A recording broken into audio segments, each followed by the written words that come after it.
The first objective that has been entrusted, the first obligation, first duty, first term of reference given to Rasulullah sallallahu alaihi wasallam is that he must recite to the people the verses of the Holy Quran. Recitation, tilawa, yatlu alayhim ayatihi, that he would recite the verses of the Holy Quran to the people. The point that I want to make here is that the recitation of the Holy Quran has been mentioned by this holy verse as distinct from teaching the book. Because in the next objective it is mentioned, yu'allimuhumul kitab, that Rasulullah sallallahu alaihi wasallam teaches them the book. It means that he teaches the meaning of the book, teaches this the basic teachings of the book. So this teaching of the book, that teaching of the meaning of the book, has been mentioned separately and distinctly from recitation of the Holy Quran. So it means that Rasulullah sallallahu alaihi wasallam had two different objectives before him. One is to recite the verses of the Holy Quran.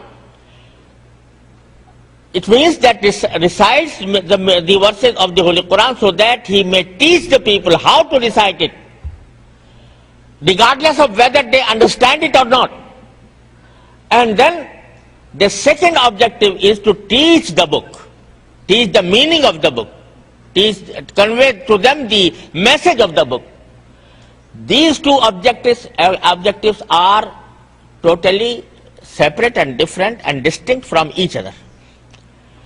The point here is that it indicates that the recitation of the Holy Quran itself is an objective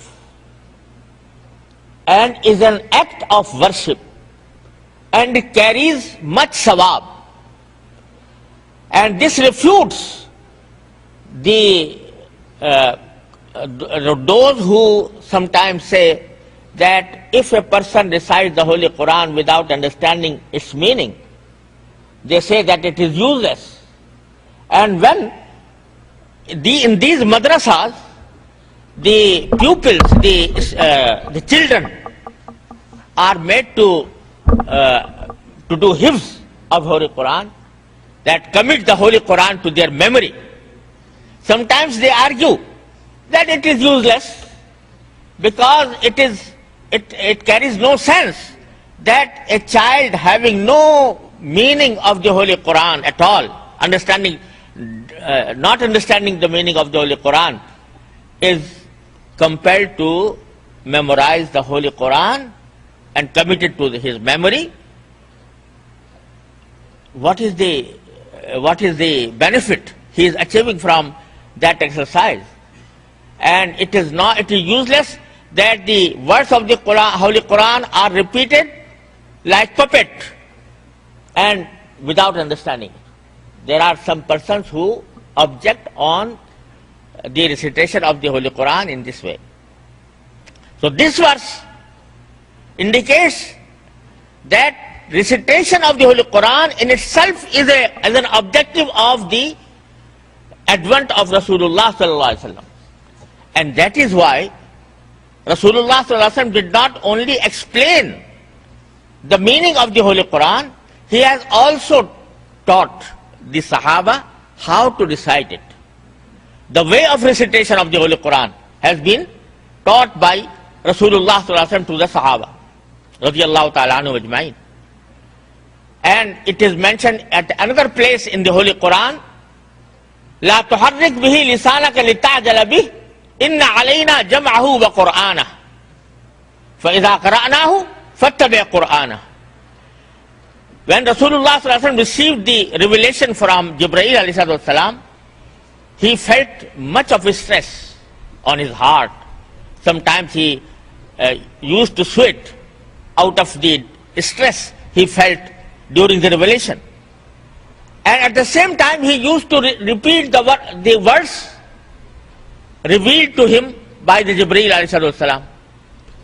and it doubled and multiplied the stress Rasulullah sallallahu alaihi wasallam felt at that point of time.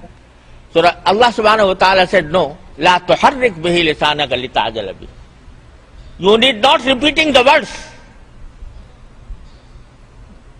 You need not repeating the words and having such a stress upon you. Because inna alayna jam'ahu wa qur'ana. If you are anxious that you may forget the words, no, you will not forget, because it is our duty. It is our responsibility. Allah subhanahu wa ta'ala says, it is our responsibility that we will make this Quran memorized by you in your heart. In anna alayna jam'ahu wa qur'ana. Then it is also on us. It is also our responsibility to teach you how to read it. فَإِذَا قَرَأْنَاهُ فَاتَّبِعْ قُرْآنَهُ. Then when we recite it through Jibreel to you, then you must follow that way of recitation that Jibreel alayhi salam has brought to you. So Jibreel alayhi salam taught the Rasulullah sallallahu alaihi wasallam how to recite the Quran, and Rasulullah sallallahu alaihi wasallam taught the people, the Sahaba, how to recite it.